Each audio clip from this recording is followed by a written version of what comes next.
अभिनेत्री प्रिया बापट आणि अभिनेता उमेश कामत म्हणजे प्रेक्षकांची आवडती जोडी।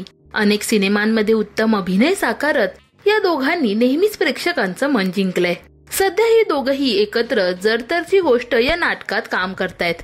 प्रियाने आजवर अनेक मालिका, चित्रपट, वेब सिरीज अशा सगळ्या माध्यमांमध्ये काम केलंय, तर उमेश सिनेमांपेक्षा मालिका आणि नाटकांमध्ये अधिक झळकला। याबद्दल प्रियाने अमोल परचुरेंच्या कॅचअपच्या मुलाखतीत खुलासा केलाय। प्रिया म्हणाली की उमेशच्या कामाच्या बाबतीत सांगायचं झालं तर त्याची निवड ही प्रत्येक वेळेला वेगवेगळी असते। मी खरंच मनापासून सांगते, कारण गेल्या अनेक वर्षांपासून मी त्याचं काम बघत आले।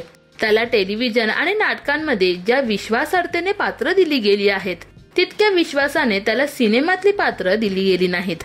यामागचं कारण मला कधीच समजलं नाहीये। मला नाही माहिती की मी हे बोललं पाहिजे की नाही, पण तो मराठी इंडस्ट्रीतला अंडररेटेड अभिनेता आहे। त्याने नाटकामध्ये स्वतःसाठी प्रचंड मोठा प्रेक्षक वर्ग कमावलाय। त्याचं संपूर्ण श्रेय उमेशचंच आहे। उमेशच्या काम करण्याच्या क्षमतेवर इंडस्ट्रीत सुद्धा कोणालाच शंका नसावी, इतकं तो छान काम करतो। त्याच्यात प्रचंड क्षमता आहे, पण सिनेमासाठी तो नेहमी अंडररेटेड राहिला। मला माहिती नाही का त्या प्रकारचे सिनेमे त्याला कधी ऑफरच नाही झाले, तशा भूमिका त्याच्याकडे आल्याच नाहीत। मी आणि उमेश याबद्दल नेहमीच चर्चा करतो की यामागचं कारण काय असेल।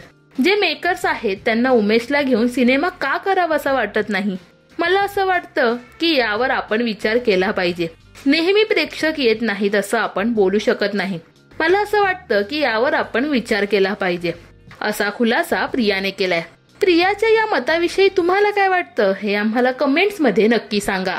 मराठी सिने विश्वातील बातम्या, अपडेट्स आणि गॉसिपसाठी सबस्क्राईब करा राजश्री मराठी।